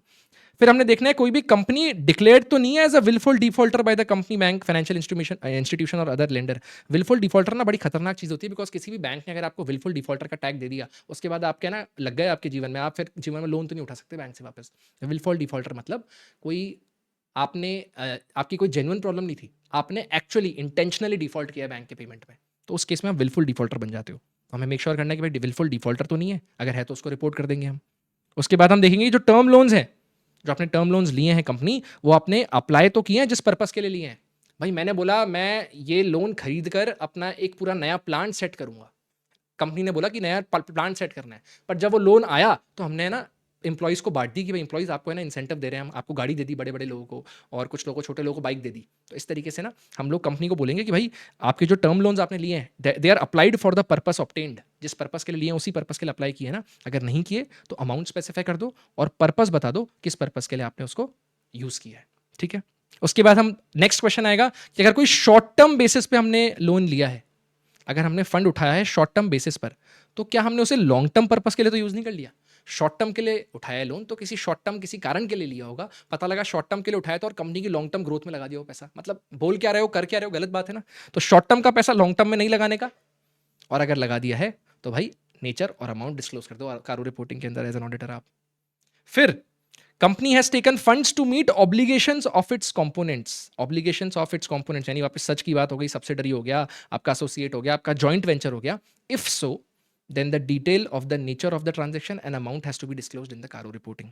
ठीक है भाई, क्या भली कंपनी है, कंपनी ने बोला कि मैं लोन लेती हूँ, होल्डिंग कंपनी बोलती है मैं लोन लेती हूँ तेरे लिए, सब्सिडरी तू परेशान है ना, तेरे पास पैसा नहीं है ना, जॉइंट वेंचर तू परेशान है ना, एसोसिएट तू बेचारा तू पैसे जुगाड़ नहीं पा रहा ना, मैं तेरे लिए पैसे लूंगी, तेरे ऑब्लिगेशन पूरे के लिए मैं लोन लेता हूँ। एज अ कंपनी ऐसे बोलती है, तो उस केस में ऑब्लिगेशन ऑफ इट्स कंपोनेंट्स के लिए अगर हमने लिया है तो नेचर और अमाउंट डिस्क्लोज करेंगे हम। इसके बाद बड़ी इंटरेस्टिंग केस है, अगर अभी तो कंपनी अच्छी बन रही थी, अब कंपनी ने चीटिंग करी, कंपनी ने अपना लोन तो उठाया पर उसमें असेट्स किसके गिरवी रखती है, ले सज सब्सिडरी एसोसिएट जॉइंट वेंचर, तेरे एसेट उठा के मैंने गिरवी रख दिया, लोन मैंने मेरे लिए ले लिया। तो you plays the securities held in its components name in and you acquire raise loans on behalf of this pledge of securities held in the components। तो अगर ऐसा कोई केस है तो फिर हम डिटेल्स बता देंगे कारो रिपोर्ट के अंदर, और रिपोर्ट करेंगे अगर कंपनी ने डिफॉल्ट किया है इन द पेमेंट, यानी इस केस में स्पेशली अगर डिफॉल्ट किया पेमेंट में तो फिर से हम रिपोर्ट में बता देंगे। ठीक है, तो अब हमारा पूरा पॉइंट कंप्लीट हो गया लोन्स एंड बोरोइंग्स का, जिसमें हमने बात करी भाई डिफॉल्ट एंड रीपेमेंट हुआ तो हमें क्या करना है। फिर हमने देखा विलफुल डिफॉल्टर तो नहीं डिक्लेयर कर दिए गए। फिर हमने देखा कि अगर कोई ऐसा पर्पस था जिसके लिए आपने लोन लिया था और उस पर्पस के लिए आपने अप्लाई नहीं किया तो हम लोग बता देंगे। उसके बाद अगर शॉर्ट टर्म आपने लिया था लोन और उसको लॉन्ग टर्म पर्पस के लिए लगा दिया तो भी हम लोग बता देंगे। एंड फाइनली अगर आपकी कोई ऑब्लिगेशन थी कॉम्पोनेंट की, उसके लिए आप एज अ होल्डिंग आपने लोन उठाया है तो उसकी भी आप नेचर और अमाउंट बता दोगे। एंड अगर आपने कोई कंपोनेंट के असेट को गिरवी रखा है, सिक्योरिटी को प्लेज किया है, उसके अगेंस्ट आपने लोन उठाया है तो उसकी भी हम डिटेल्स दे देंगे। और अगर इस केस में हमने डिफॉल्ट कर दिया पेमेंट के अंदर तो हम उसको स्पेसिफाई कर देंगे। अब है ना, आपको ये पॉइंट तो याद रखना ही है। उसके अलावा आपको एग्जाम में एक्चुअली पूछेगा क्या, आपको पूछेगा क्या बताना है, आप रिपोर्ट कैसे करोगे, तो आपको ये चीज़ें बतानी है, आपको ये टेबल बतानी है, आपको ये बताना है अमाउंट और purpose, nature and amount details, ये आपको बताने होते हैं एक्चुअली एग्जाम के अंदर। तो इस बात का भी इक्वली ध्यान रखना है, इक्वली इंपॉर्टेंस हमें पढ़ना है। अब नेक्स्ट हम पढ़ने वाले हैं विच इज आईपीओ। अरे यार आजकल का बड़ा ट्रेंडिंग टर्म आईपीओ में, किसी का अच्छी कंपनी में आईपीओ लग जाए तो मजा आ जाता है। तो उसी आईपीओ के 2 पॉइंट्स हैं। हमको पहले तो मेक श्योर करना है अगर जो आपका आईपीओ है या फिर आपका एफपीओ है, आईपीओ तो आपको पता ही इनिशियल पब्लिक ऑफर, एफपीओ मतलब follow on public offer including debt during the year were applied for the purpose raised. यानी आईपीओ से जो आपने पैसा उठाया है, आपने आईपीओ से जो भी पैसा उठाया है कंपनी, वो आपने पैसा उसी पर्पस के लिए यूज किया है जिस पर्पस के लिए आपने वो आईपीओ का पैसा उठाया था, applied for the purpose. And if not, details of the default. अगर आपने डिफॉल्ट किया है, अगर उस पर्पस के लिए अप्लाई नहीं किया तो आपने डिफॉल्ट किया तो डिफॉल्ट बताओ। अब बहुत इंपॉर्टेंट पॉइंट, इसको कितने भी स्टार लगाओ उतने स्टार लगा दो, सब्सिक्वेंट रेक्टिफिकेशन भी किया है कंपनी ने, वो भी आपको बताना है। यानी आईपीओ से हमने पैसा उठाया, उसके बाद हमने देखा कि आपने उसको उसी पर्पस के लिए अप्लाई किया है कि नहीं किया जिस पर्पस के लिए आपने रेस किया था, और अगर आपने ऐसा नहीं किया है तो डिटेल्स बताओ भाई, डिटेल्स बताओ ये डिफॉल्ट की। और दूसरा, अगर सब्सिक्वेंट रेक्टिफिकेशन किया है, सब्सिक्वेंट रेक्टिफिकेशन किया है, बाद में आपने अप्लाई कर दिया सही पर्पस के लिए, तो उसको भी एज अ कारो रिपोर्टिंग हम लोग हमारी रिपोर्ट्स में डाल देंगे। नेक्स्ट, अगर कोई प्रेफरेंशियल अलॉटमेंट है कि अगर कोई प्राइवेट प्लेसमेंट है, तो उस केस में हमको मेक श्योर करना है कि section 42 and 62 of the companies act are complied. तो पहले तो हमने देख लिया अप्लाइड फॉर द रीजंस। अब स्पेशल पॉइंट आ गया है कि भाई प्रेफरेंशियल अलॉटमेंट है और प्राइवेट प्लेसमेंट है, तो उस केस में आपके सेक्शन 42 और 62, सेक्शन 42 और 62, 42 62, 42 62, 42 62 भी है जो कंप्लाई हो गया। और इसके अलावा इसमें भी फिर से चेक कर लो कि भाई जिस भी पर्पस के लिए आपका रेज हुआ था, वो आपका उसी पर्पस के लिए अमाउंट यूटिलाइज किया गया है, अप्लाई किया गया है। और अगर ऐसा नहीं है तो अमाउंट बता दो और नेचर बता दो नॉन कंप्लायंस का। ठीक है, तो हमने आईपीओ के पॉइंट्स पढ़ लिए हैं कि भाई अप्लाई करो उसी पर्पस के लिए, और अगर प्रेफरेंशियल अलॉटमेंट और प्राइवेट प्लेसमेंट है तो पहले तो कंप्लायंस देखो सेक्शन 42 और 62 का, और अगर वो भी हो गया है तो चेक कर लो भाई जिस पर्पस के लिए दोनों आपने आईपीओ में फंड उठाए थे उसी पर्पस के लिए वो फंड अप्लाई किए गए हैं। Next point we are doing is fraud. Fraud के बड़े इंटरेस्टिंग और बड़े सिंपल से पॉइंट है, any fraud by the company और ऑन द कंपनी। यानी ऐसा कोई फ्रॉड जो कंपनी खुद कर रही है या कंपनी के एम्प्लॉय कंपनी के साथ कर रहे हैं, कंपनी के मैनेजमेंट टीसीडब्ल्यूजी कंपनी के साथ कर रहे हैं, वो सारे इधर आपके इंक्लूड हो जाएंगे। नाउ इधर बहुत, अब देखो कैसे वर्डिंग्स का आपको ध्यान रखना है, किस डिटेल में जाके आपको पढ़ना है उसका ध्यान रखना। Any fraud by the company और द कंपनी इज नोटिस्ड और रिपोर्टेड। यानी कोई सस्पेक्टेड फ्रॉड है ना, उसकी बात नहीं हो रही, कोई भी ऐसा फ्रॉड जो रिपोर्टेड है, जो नोटिस्ड है और रिपोर्टेड है। ठीक है, including by the internal auditor or the cost auditor. ऐसा कोई फ्रॉड हो सकता है जो सपोज करो स्टैट्यूटरी ऑडिटर के दिमाग में नहीं आया, हम एज ऑडिटर जो गए थे कारो रिपोर्टिंग करने, हमारे को नहीं पता लगा था, पर ऐसा कोई फ्रॉड था जो इंटरनल ऑडिटर या कॉस्ट ऑडिटर को भी, कॉस्ट ऑडिटर ने नोटिस किया था, रिपोर्ट किया था, तो वो भी हम लोग कंसिडर कर लेंगे during the financial year. If yes then indicate the nature and amount involved, सबसे पहली बात। दूसरी बात, कोई ऐसी रिपोर्ट जो है जो अंडर 143 सबसेक्शन 12 के अंदर कंपनीज एक्ट के अंदर ऑडिटर को फाइल करनी थी, तो वो ऑडिटर फाइल कर चुका है in the form ADT4 with the central government. अब आपको कुछ इंटर का याद आ रहा होगा या फिर फाइनल में आपने पढ़ा होगा तो आपको याद आ रहा होगा कि भाई अगर कोई फ्रॉड है जो 1 करोड़ से ऊपर वाला है तो उसमें हम सेंट्रल गवर्नमेंट को रिपोर्ट करते हैं, अगर वो 1 करोड़ से नीचे वाला है तो हम सिर्फ ऑडिट कमेटी और बोर्ड को रिपोर्ट करते हैं। तो ये जो पर्टिकुलर फ्रॉड है 1 करोड़ से ऊपर वाला जो सेंट्रल गवर्नमेंट को रिपोर्ट करते हैं, ये हम फॉर्म ADT4 में करते हैं। तो इसी की बात करिए कि सेक्शन 143(12) का कंप्लायंस हुआ है कि नहीं हुआ, फॉर्म 1 ADT4 में अंदर आपकी सेंट्रल गवर्नमेंट के साथ फाइल हुई कि नहीं हुई। Next point, auditor has to consider the whistle blower complaints received during the year. अब है ना, विसल ब्लोअर कंप्लेंट्स क्या होती है, हर कंपनी का जो बड़ी लिस्टेड कंपनी होती है उनके पास एक मैकेनिज्म होता है जहां पर कोई भी इंटरनल फ्रॉड चल रहा हो कंपनी में, तो उस फ्रॉड को एक एम्प्लॉय रेस कर सके कंपनी के सामने। अब है ना, सबको डर लगता है कि भाई अगर हमने रेस किया, हमारा नाम आ गया तो हम फंस जाएंगे बाद में आगे जाके, तो सामने वाले को पता लगा मैंने सी कंप्लेन करी है, तो कंपनी का एक विसल ब्लोअर मैकेनिज्म बनाती है जहां पे जो कंप्लेन कर रहा है उसकी आइडेंटिटी एनोनिमस रहती है पर कंपनी को इन्फॉर्मेशन मिल जाती है। तो ये एक बड़ा पॉइंट बनता है डिस्कशन का, विसल ब्लोअर कंप्लेंट्स बड़ी चीज होती है कंपनी के लेवल पर कि कोई बहुत तगड़े फ्रॉड्स चल रहे हैं। तो auditor has to make sure that he has considered all the whistle blower complaints received during the year by the company. अब एक बहुत छोटा सा पॉइंट ध्यान रखना, any fraud by the vendors, third party या फिर कस्टमर, इस पे कारो 2020 इज नॉट एप्लीकेबल, इस पे हमको रिपोर्टिंग नहीं करनी, हमको केवल इन 3 पॉइंट रिपोर्ट करनी है। तो पहला पॉइंट क्या था, any fraud by the company on the company noticed and reported not suspected including by the internal auditor or the cost auditor during the year, if yes then indicate the nature and amount. दूसरा, अगर section 143(12) of companies act है, इसका compliance हो रहा है कि नहीं हो रहा, और उसके हिसाब से आपने फॉर्म ADT4 में सेंट्रल गवर्नमेंट के साथ, अगर आपका फ्रॉड 1 करोड़ या उससे ज्यादा का है तो आपने रिपोर्ट किया है कि नहीं किया। तीसरा, अगर कोई विसल ब्लोअर कंप्लेंट्स हैं during the year receive during the year by the company, तो ऑडिटर ने उनको भी कंसिडर किया है। ठीक है, तो आपने तीनों पॉइंट्स कर लिए। अब हम आते हैं निधि कंपनी। तो निधि कंपनी के लिए एज एन ऑडिटर हमको क्या क्या रिपोर्टिंग करनी है हमारी कारों में, वो हम सुनते हैं। सबसे पहले हमको देखना है कि जो नेट ओन्ड फंड्स हैं, net owned funds to deposit का जो रेशियो है आपका, net owned funds to deposit का जो रेशियो है वो आपका 1:20 होना चाहिए। दूसरा, हमको मेक श्योर करना है कि company at least 10% unencumbered term deposits रखती है अपने पास। अनएनकम्बर्ड टर्म डिपॉजिट्स मतलब फ्री ऑफ बर्डन, जिसपे कोई चीज गिरवी नहीं रखनी पड़ती। तो यानी 10% आपके पास अनएनकम्बर्ड टर्म डिपॉजिट्स आपको मेंटेन करना है।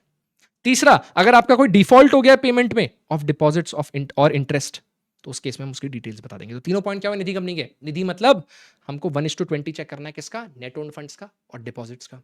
दूसरा पॉइंट क्या हुआ, 10% अनएनकम्बर्ड टर्म डिपॉजिट्स, ऐसे कोई डिपॉजिट जो फ्री ऑफ बर्डन है, तो हमको इतने मेंटेन करना है, 10% अनएनकम्बर्ड टर्म डिपॉजिट्स। तीसरा, कोई डिफॉल्ट हो गया पेमेंट में ऑफ डिपॉजिट्स या इंटरेस्ट, तो उस केस में हमको डिटेल्स बता देनी है। 3 पॉइंट हो गए नदी कंपनी के, शॉर्ट एंड स्वीट। फिर आता है रिलेटेड पार्टी। रिलेटेड पार्टी मतलब सेक्शन 177 और 188। 177 77 मिलता जुलता, ठीक है, रिलेटेड हो गया लग रहा है। 88 मिलता जुलता, 177 188। तो ऑल द रिलेटेड पार्टी के रिगार्डिंग हमको कोई ऐसे ट्रांजेक्शन जो रिलेटेड पार्टी के हो रहे हैं तो हमको मेक श्योर करना है कि सेक्शन 177 और 188 जो है उसकी कंप्लायंस हो रही कि नहीं हो रही, और जो भी डिटेल्स हैं वो डिस्क्लोज है कि नहीं आपके एफएस में। एफएस में होता है ना रिलेटेड पार्टी ट्रांजेक्शंस की हमें डिटेल्स बतानी पड़ती है डिस्क्लोजर्स के अंदर, तो हमने वो डिस्क्लोज कर रहा है कि नहीं कर रखी एज पर एएस। हमको कैसे समझ आएगा क्वेश्चन के अंदर कि रिलेटेड पार्टी की बात हो रही है, तो आपको शब्द लेगा any transaction with the parent company, या फिर शब्द होगा related to the company's director, या फिर शब्द इस्तेमाल होगा आर्म्स लेंथ प्राइस। तो आपको समझ लेना है कि भाई रिलेटेड पार्टी की बात हो रही है, हम लोग मेक श्योर करेंगे सेक्शन 177 188 कंप्लाई हो रहा है कि नहीं हो रहा, जो भी डिटेल्स है वो डिस्क्लोज हो रही है कि नहीं हो रही फाइनेंशियल स्टेटमेंट्स में as per AS. Related party का डिस्कशन खत्म हुआ। अब आ रहे हैं हम इंटरनल ऑडिट पे। इंटरनल ऑडिट के लिए क्या पॉइंट है, बड़े ही सिंपल, बड़े ही क्यूट पॉइंट कि भैया जो इंटरनल ऑडिट फंक्शन है आपकी कंपनी का वो साइज और नेचर के हिसाब से तो है ना बिजनेस, आपके बिजनेस के। यानी पता लगा कंपनी तो आपने बना रखी है बहुत ही बड़ी, जिसमें 2000 5000 10,000 करोड़ लोग हैं, 10,000 एम्प्लॉइज काम करते हैं, 10,000 करोड़ का टर्नओवर है, और आपने इंटरनल ऑडिट बना रखा है, दो इंटरनल ऑडिट फंक्शन में बना रखे हैं, 2 लोग डाल रखे हैं। बोलो क्या लॉजिक बनता है, कोई सेंस है इस बात का? तो उस हिसाब से हमें देखना है जो इंटरनल ऑडिट फंक्शन है वो as per size and nature of the business है कि नहीं। और दूसरा, जो भी रिपोर्ट्स हैं आपकी इंटरनल ऑडिट की वो स्टैट्यूटरी ऑडिटर ने कंसिडर करी है कि नहीं करी। पता लगा स्टैट्यूटरी ने बोला इंटरनेट मैं तेरी बात नहीं मानता, तू जा जा जा, तू अपना करते रहे, तेरे तू तो नालायक आदमी है, मैं तेरे को देखता ही नहीं, ऐसा की तैसी तेरी, मैं अपनी रिपोर्ट खुद बनाऊंगा। तो स्टैट्यूटरी बना तो खुद की report, but it is very important for you to consider the reports of internal auditor. ये हम देख लेंगे और रिपोर्ट कर देंगे इंटरनल ऑडिट के पॉइंट के अंदर।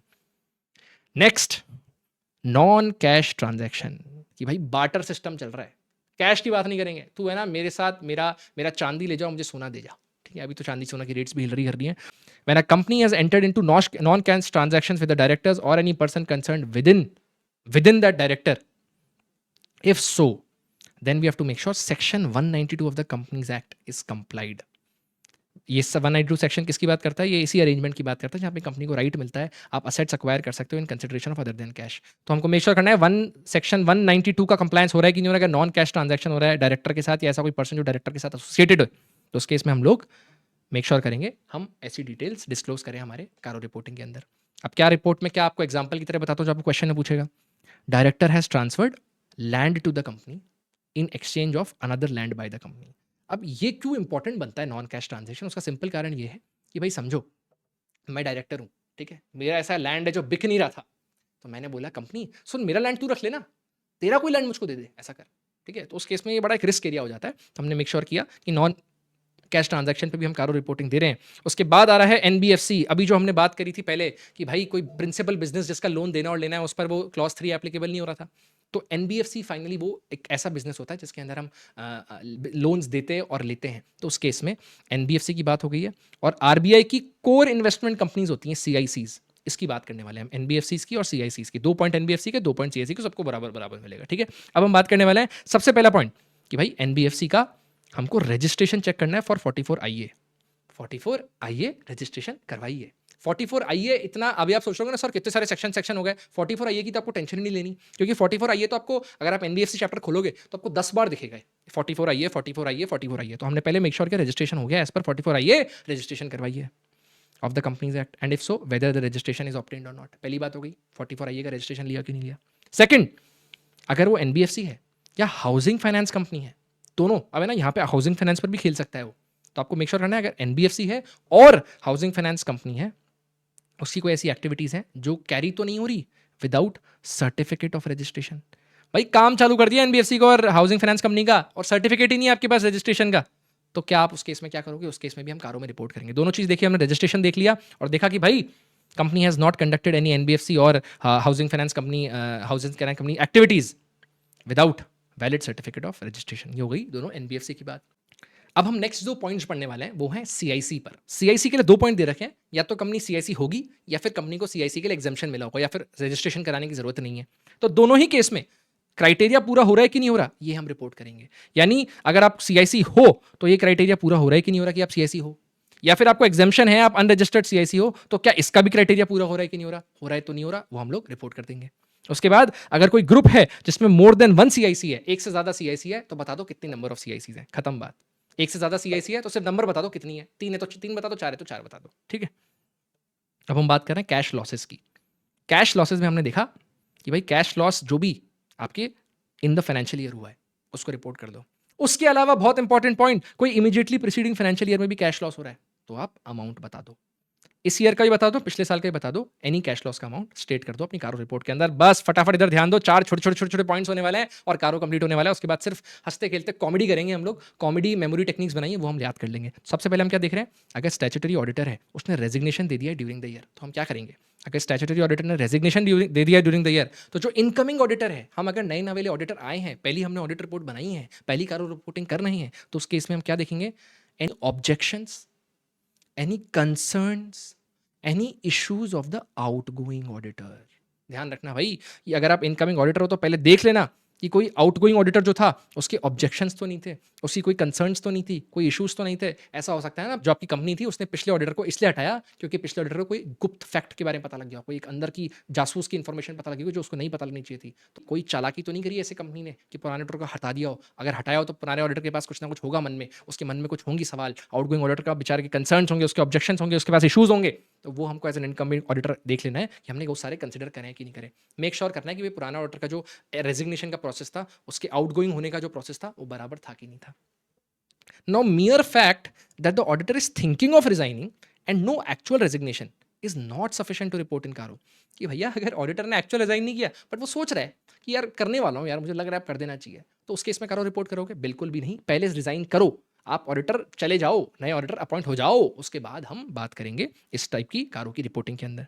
अब हम बात करते हैं गोइंग कंसर्न। गोइंग कंसर्न हमारा बहुत फेवरेट है ऐसे 750 का, तो हमें मेक श्योर करना है जो कंपनी है वो गोइंग कंसर्न है कि नहीं। और गोइंग कंसर्न होना मतलब कोई मटेरियल अनसर्टेनिटी एग्जिस्ट नहीं करती और कंपनी केपेबल है अपनी लाइबिलिटीज को मीट करने के लिए as on the balance sheet date which falls due within 1 year from the balance sheet date. यानी अगर 1 साल तक कंपनी के पास कितनी भी बड़ी लाइबिलिटी आ जाए, कंपनी की पूरी काबिलियत है कि उस लाइबिलिटी को चुका सके, यानी हम बोल देंगे कि कंपनी गोइंग कंसर्न है, which means no material uncertainty exist and the company is capable of meeting its liabilities which fall due within 1 year from the balance sheet date. Finally बात करते हैं हम CSR। अरे यार CSR companies कितने profit कमा लो, CSR तो देना ही पड़ेगा, CSR तो करना ही पड़ेगा। तो CSR को लेकर दो चीज़ें हो सकती है भाई। कंपनी बोलती है कि भाई मैंने अपनी CSR की रिपोर्टिंग की कंप्लायंस बनाई तो हमें पता लग रहा है कि हमें 5 करोड़ का इस साल CSR बनता है, मेरा रिस्पॉन्सिबिलिटी करने का। ठीक है, तो CSR में कंपनी बोलती है कि मैंने डिसाइड किया कि मैं एक स्कूल खोलूंगा या खोलूंगी। कंपनी बोलती है खोल लो भाई। तो इस साल आपने स्कूल का काम खोलने का काम शुरू किया, आपने कंस्ट्रक्शन करवाया, तो साल एंड हो गया। अब साल एंड होते होते आपको 5 करोड़ का जो कंस्ट्रक्शन करवाना था, आपका अभी तक सिर्फ 3.5 करोड़ का ही कंस्ट्रक्शन हुआ है, यानी ऑनगोइंग है प्रोजेक्ट, पर पूरा अमाउंट अभी स्पेंड नहीं करा आपने। तो उस केस में आप क्या करोगे, आप मेक श्योर करोगे जो 1.5 करोड़ का अमाउंट है ये एक स्पेशल अकाउंट में चले जाए, यानी all the unspent amount in CSR for an ongoing project should be transfer to a special account as per section 135। अब दूसरा काम क्या हो सकता है, कंपनी बोले भाई CSR एक रिस्पॉन्सिबिलिटी, एक प्रेशर की तरह आ रखा है मेरे पास, मेरे को दिमाग नहीं लगाना, मुझे उसका काम अमाउंट स्पेंड करूं, मैं CSR का मैं स्कूल खोलूं, कि मैं चैरिटी करूं, कि मैं कोई डस्टबिन लगाऊं, कि मैं स्वच्छता अभियान चलाऊं, मेरे को नहीं पता मैं कहाँ स्पेंड करूं अमाउंट। इससे अच्छा तो भाई जो मेरा CSR की रिस्पॉन्सिबिलिटी है भाई, गवर्नमेंट आप रखो इसे, आपको जो करना है करो। तो उस केस में क्या हो सकता है, कोई अदर देन ऑनगोइंग प्रोजेक्ट है तो जो अनस्पेंट अमाउंट है वो हमको ट्रांसफर करना पड़ता है फंड को within 6 months from the expiry of financial year as per 135 section CSR की बात करता है। तो पहले हमने देख लिया ऑनगोइंग प्रोजेक्ट जो था उसमें अनस्पेंट अमाउंट जो था वो स्पेशल अकाउंट में ट्रांसफर हो गया है। पर अगर और कोई ऑनगोइंग प्रोजेक्ट नहीं है, अदर देन ऑनगोइंग प्रोजेक्ट है, तो जो भी अनस्पेंट अमाउंट है वो एक स्पेशल फंड में हमने ट्रांसफर कर दिया as per schedule 7 of companies act within 6 months of expiry of financial year. ठीक है, दो CSR के पॉइंट्स की बात हो गई। एंड फाइनली हम बात करने वाले हैं कंसोलिडेटेड फाइनेंशियल स्टेटमेंट्स। तो कंसोलिडेटेड फाइनेंशियल स्टेटमेंट्स को लेकर क्या ध्यान रखना है कि भैया कंसोलिडेटेड फाइनेंशियल स्टेटमेंट्स का मतलब क्या हुआ, होल्डिंग भी हो गई, सब्सिडरी भी हो गई, एसोसिएट भी हो गई, सारी आ गई कंपनीज। तो अगर आपकी जो सब्सिडरीज हैं उसके अंदर आपने कोई क्वालिफिकेशन या एडवर्स रिमार्क्स दिए हैं इन द कारो रिपोर्ट्स, अब मैं तो होल्डिंग की कर रहा हूँ भाई, मैं तो होल्डिंग की कर रहा हूँ ऑडिट, होल्डिंग की कंपनी पर मैं जो कंसोलिडेटेड फाइनेंशियल स्टेटमेंट्स है उसकी कारो की रिपोर्टिंग कर रहा हूँ। सपोज करो आपकी जो होल्डिंग सब्सिडरी कंपनीज थी, इन कंपनीज की भी कारो की अलग से रिपोर्टिंग हुई हो, दोनों कंपनीज पर इंडिविजुअली अप्लाई करता हो कारो, तो उस केस में हम लोग ये देखेंगे इस पॉइंट पर कि कोई आपकी सब्सिडरी एसोसिएट यानी कोई भी आपकी कंसोलिडेशन में यूज होने वाली कंपनी पर कोई क्वालिफिकेशन या एडवर्स रिमार्क्स हैं of the auditors of those subsidiaries and associates in their कारो रिपोर्ट्स। अगर हैं तो हम लोग इंडिकेट कर देंगे डिटेल्स ऑफ द कंपनी। ध्यान रखना, details of the company, not the details of the adverse or qualified remark, यानी we don't have to tell the details of the adverse remarks. सितंबर 25 के सीए फाइनल के exam के अंदर ये question test दिया है जहाँ पे ज़्यादातर स्टूडेंट्स ने गलती करी है। सब लोग लिख कर रहे हैं डिटेल्स डिटेल्स। आप है ना समरी नोट्स के साथ पढ़ते हो डिटेल्स डिटेल्स, बस अगर क्वालिफिकेशन देखा तो डिटेल्स दिखाओ। अरे डिटेल्स किसकी? डिटेल्स कंपनी की भैया, एडवर्स रिमार्क्स की डिटेल्स नहीं देनी। और दूसरी बात हमको क्या ध्यान रखनी है कि जिस भी पैरा नंबर में कारो रिपोर्ट में ये जो आपकी कारो रिपोर्ट्स गई हैं सीएफएस जो बचे हुए सब्सिडरी की, उनके पैरा नंबर्स हम लिख के आ जाएंगे कारो की रिपोर्ट के अंदर। तो दो हमने क्या काम किए कि भैया कंसोलिडेटेड फाइनेंशियल स्टेटमेंट्स की जब हम रिपोर्ट बना रहे हैं तो कोई ऐसा क्वालिफिकेशन या एडवर्स रिमार्क्स है by the auditors in the CARO reports of companies included in the CFS? If yes then we will indicate the details of the company, not the details of the adverse remarks. And दूसरा हम लोग para numbers लिख देंगे उन कारो reports का। पूरा पूरा पैरा लिखने की कोट करने की जरूरत नहीं है, सिर्फ पैरा नंबर लिखाओ और डिटेल ऑफ द कंपनी बता दो, बस डिटेल ऑफ द इशू नहीं बताना।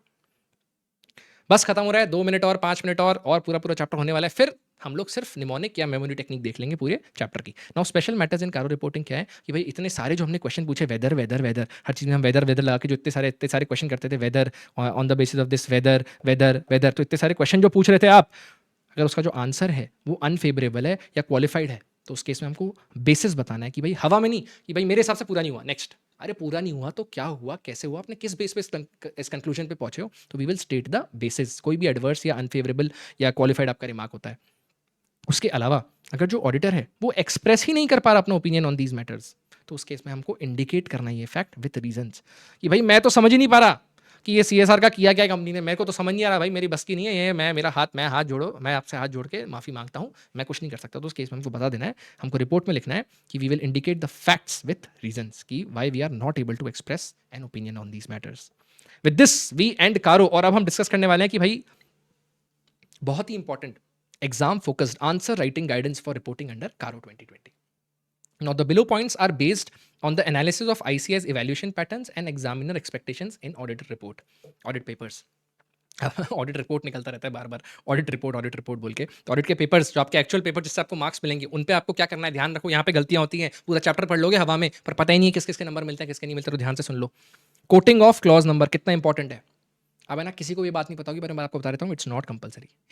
सर झूठ बोलते हो, it is not compulsory, trust me, I have done so many copies analysis, उधर से आपको बता रहा हूँ, it is not compulsory, that is no marks are allotted unless specifically asked. अगर क्वेश्चन में अलग से पूछा है कि भाई क्लॉज नंबर बताओ, जो कि बहुत रेयर चांसेस है आपको पूछेगा, हाउएवर आईसीआई है तो कुछ भी पूछ सकते हैं, हम तो प्रिपेयर करके जाएंगे, तो अनलेस स्पेसिफिकली आस्क्ड कोई क्लॉज नंबर के मार्क्स नहीं होते। आप क्लॉज कोट करके आ जाओगे उसके अंदर और अंदर की डिटेल्स गलत लिखोगे तो क्लॉज सही कोट करने का कोई नंबर नहीं मिलेगा आपको। Instead you can always right, अगर आपको नहीं याद हो रहा भाई, कंफ्यूज्ड हो, तो ऑलवेज राइट एज पर the relevant clauses of para 3 of CARO 2020, as per the relevant clauses of para 3 of Caro 2020, auditor shall report whether blah blah blah blah blah blah blah and blah blah blah blah blah blah। ठीक है, तो ये line आप लिख के आओगे हमेशा अपनी कारो की रिपोर्टिंग की लाइन में, जहां पे अगर आप अनश्योर हुए तो। नेक्स्ट, क्या हमको सर पूरा पूरा क्लॉज लिखना है? यानी हमने पीपी और इंटेंजिबल में 5 पॉइंट लिखे थे तो हमने 5 पॉइंट सीखे थे तो हमें 5 पॉइंट लिख के आने? बिल्कुल भी नहीं। You have to only write the portion which is directly answering the question which is asked in the exam, instead of memorising every single clause. Focus on understanding and explain the substance of each point. मैंने इसके अंदर आपको एक point का substance बताया, खुद से revise करना पड़ेगा एक बार, सारा खुद से रिवाइज कर लोगे तो you will be very good to go, है ना। उसके बाद अगर आप कंफ्यूज हो बिटवीन 2 और मोर clauses, then you can write both the clauses and explain both the clauses. First explain the provision you are most confident about and then briefly mention about other relevant provisions also. ठीक है, अब हमें देखना है language versus keywords, किन keywords के number मिलते हैं कारो के अंदर। आपको ध्यान रखना है पूरी जो एग्जैक्ट स्टैट्यूटरी लैंग्वेज है, इट इज नॉट रिक्वायर्ड। ये जो हमने पूरी एग्जैक्ट स्टैट्यूटरी लैंग्वेज यूज करी ना, for other than the ongoing goods company has transferred unspent amount to fund specified in the section, अगर मैंने सेक्शन 7 पहले बोल दिया, अदर देन ऑनगोइंग प्रोजेक्ट्स बाद में बोल दिया, तो क्या नंबर मिल जाएंगे? हाँ मिल जाएंगे। हमको मेक श्योर कर लेना बस कीवर्ड्स जो हैं हम ओन वर्ड्स में लिख सकते हैं, बट जो कीवर्ड्स हैं वो हमें हमारे करेक्ट होने चाहिए। यानी जब हम सीएसआर की बात करें तो other than ongoing project keyword हुआ हमारा। उसके अलावा अगर हम ये रेजिग्नेशन की बात कर रहे हैं तो incoming auditor, outgoing auditor keyword हुआ, ऑब्जेक्शंस, कंसर्न्स, इश्यूज, ये जो लाल में दे रखा है ये सब कीवर्ड्स हैं, ये आप मेक श्योर करना आपके आंसर में हो, तो आपके नंबर कोई भी नहीं काट सकता, पूरे के पूरे नंबर आएंगे कारो के अंदर। तो with this we have completed the revision of CARO 2020 और अब हम मस्ती मजाक में सारे पॉइंट्स के मेमोरी टेक्निक्स याद करने वाले हैं। तो सबसे पहले हमने याद किया था एप्लीकेबिलिटी के लिए क्या क्या एक्सेप्शंस थे। OSBI 8 private limited, OSBI 8 Private Limited, O for 1% company, S for small company, B for banking, C for insurance, 8 for section 8 and private limited company की हमने कंडीशन पढ़ ली थी 1 करोड़ 1 करोड़ 10 करोड़। स्मॉल कंपनी के लिए हमने पढ़ा था 4 करोड़ एंड 40 करोड़। अब पहला तो हमें क्लॉज पता ही लग गया, पहला क्लॉज क्या था? पीपी और इंटेंजिबल एसेट। पहला तो हम भूलेंगे नहीं, इतना बड़ा सारा था सर, दिमाग खराब कर दिया था इसने, तो पीपी और इंटेंजिबल एसेट ये तो हम भूलेंगे ही नहीं। अब सेकंड जो था वो था इन्वेंट्री। हम लोग जो सारी बातें कर रहे हैं अभी, ये बात भूलना मत आप, सारी बातें हो रही है पैरा 3 की, तो पैरा 3 क्लॉज 1 था ये। PP intangible assets. अब इन्वेंट्री क्या हुआ, पैरा 3 क्लॉज 2 इंडेस AS2। इंडेस 2 भी इन्वेंट्री होता है, AS2 भी इन्वेंट्री होता है, तो इन्वेंट्री का फेवरेट नंबर है नंबर 2, क्लॉज नंबर 2 इन्वेंट्री। अब हमको याद रखना, जो हमारा तीसरा दिन था जिम का, जो तीसरा दिन था, जो हम टाइम टेबल बनाते हैं ना जिम के अंदर, तो तीसरा जो दिन था वो हमारा लिग्स डे था, लेग डे था। तो लिग्स डे था, तो हमने loans, investments, guarantee, securities, leagues day था हमारा, डे नंबर 3, जिम का डे नंबर 3 लिग्स डे था। अब जो लेग्स डे होता है उसका क्या इंपैक्ट है ना, अगले दिन तक रहता है, बहुत बहुत पैर दुखते हैं, तो उसका जो इंपैक्ट अगले दिन तक चला, तो तीसरे के बाद चौथे दिन भी हमारा लेग्स डे था, पर उसके अंदर सेक्शन 185 और 186 का ध्यान रखना है। अब हमने 4 क्लॉज कर लिए हैं, 5वां क्लॉज के लिए हमको क्या बोलना है, 5 तारीख को पैसे डिपॉजिट कर लिए, 5 तारीख को पैसे डिपॉजिट कर दिए, ठीक है, 5 तारीख को पैसे डिपॉजिट कर दिए, तो डिपॉजिट की बात हो गई यहां पे।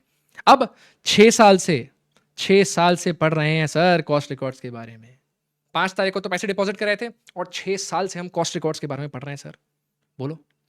7th स्टैट्यूटरी ड्यूज, ठीक है, 7th मतलब 7 से स्टैट, ठीक है, 7 से स्टैट, स से 7, स से स्टैट, ठीक, 7 स्टैट, 7 ठीक है, 7 उसके बाद हमारे अनडिस्क्लोज्ड अनरिकॉर्डेड इनकम, यानी क्लॉज नंबर 8।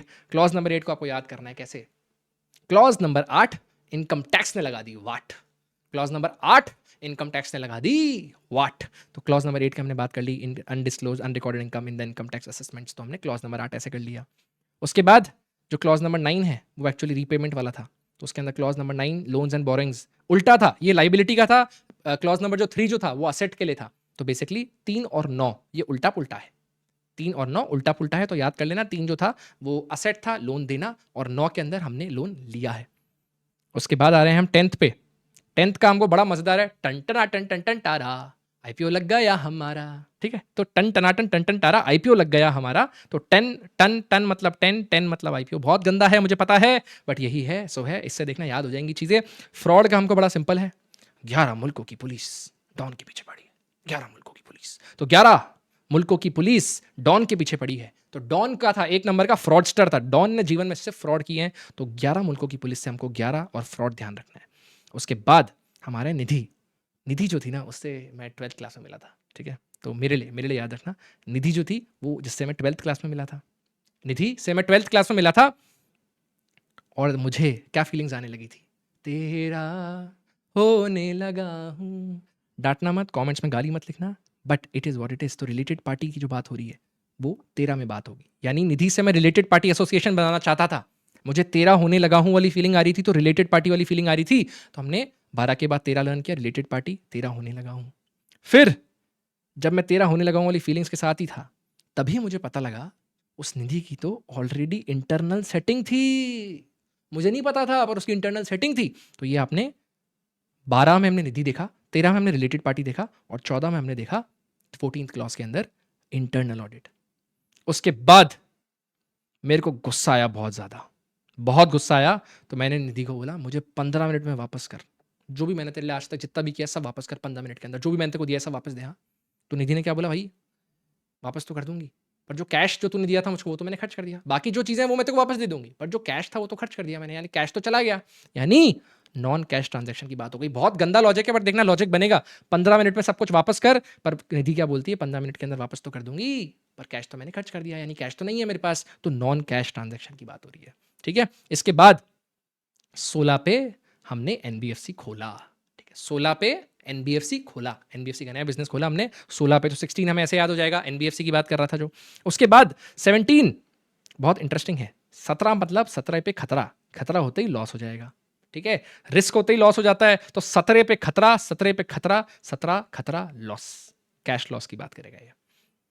उसके बाद अब जो आपका स्टैट्यूटरी ड्यू है, ऑडिटर है, वो रिजाइन कर देता है, तो इसको हमने कैसे किया है, जब 18 साल की एज हो जाती है ना हमारी, तब बच्चे बाहर चले जाते हैं, 18 साल की उम्र में जैसे बच्चे बड़े हो जाते हैं, बच्चे बाहर चले जाते हैं, तो which means they become outgoing auditor की बात हो रही है, इनकमिंग आउटगोइंग ऑडिटर, 18 साल की एज में बच्चे गए बाहर, आउटगोइंग ऑडिटर की बात हो रही है, ठीक है, रेजिग्नेशन, थोड़ा बहुत रिलेट कर लेना आप, ठीक है, ऐसे रिलेट होगा, थोड़ा बहुत समझ आएगा। अब नेक्स्ट आता है हमारा गोइंग कंसर्न, अब मेरा 19 की जब हमारी एज थी, तो जब हम 18 को बाहर गए, तो पहले साल तो मजे कर लिए, फिर अगले साल हमें अक्कल आई कि भैया करियर बनाना पड़ेगा, गोइंग कंसर्न करनी देखनी पड़ेगी हमें खुद की लाइफ की, तो 19 की एज में जब टेंशन हुई, तो हमने गोइंग कंसर्न की बात करी कि भैया करियर बनाना पड़ेगा, 19 साल की उम्र में हिट हुआ। 18 में तो हम बाहर गए आउटगोइंग ऑडिटर, 19 में हमने टेंशन ली गोइंग कंसर्न की, एंड फाइनली जो 20वां था यानी कारो 2020 में 2020 की बात होती है, ठीक है, तो कारो 2020 में 2020 की बात होती है। तो कारो में क्या होता है, CARO, सी और आर, ठीक है, और वैसे ही CSR में भी क्या होता है, C और R। अरे बाप रे सर, इतना गंदा, देखो याद हो जाएगा। कारो 2020 की बात हो रही है, ठीक है, सी के अंदर आर के अंदर, इधर भी सी के अंदर आर के अंदर 2020 की बात हो गई, तो CSR हो गया हमारा 20। और फाइनली 21 की एज में हम सीए क्वालिफाई कर सकते हैं। 19 की एज में रैंक ले आओ भैया, रैंक नंबर 1, पर एज में हम जो क्वालिफाई करते हैं वो है 21 की एज। तो 21 की एज में हम क्वालिफाई कर सकते हैं। तो कोई भी क्वालिफाइड ओपिनियन है, एडवर्स रिमार्क्स हैं आपके कारो reports of companies include in the CFS, तो हम लोग कंसोलिडेटेड फाइनेंशियल स्टेटमेंट्स पर इधर कारो रिपोर्टिंग दे देंगे। विद दिस आप एक बार रिवाइज कर लेना पूरा चैप्टर। आई नो कुछ चीज़ें बहुत घटिया लगी होंगी आपको, बट ये चैप्टर बहुत स्कोरिंग है, इस चैप्टर को हम बिल्कुल भी नहीं सोरेंगे। हम लोग नेक्स्ट वीडियो में मिलते हैं आपसे। Wishing you all the very best. और आपको कुछ भी डाउट होता है तो आप कमेंट्स में लिख सकते हैं, और उसके अलावा जो भी एंड तक वीडियो को देखा है प्लीज़ कमेंट में लिख के जाना, दैट हम डेफिनेटली क्लियर करेंगे, ताकि इससे मुझे पता लगे कौन कौन से बच्चे सीरियस हैं, और आपको पता लगे कि कितने लिमिटेड बच्चे हैं जो सीरियस हैं। बहुत बच्चे बीच में इस वीडियो को देख के निकल जाएंगे, तो जो वीडियो इधर तक बने हुए हैं, just kudos to them, you are far ahead. यहाँ से हमारे 4 से 6 नंबर पक्के हुए। All the very best.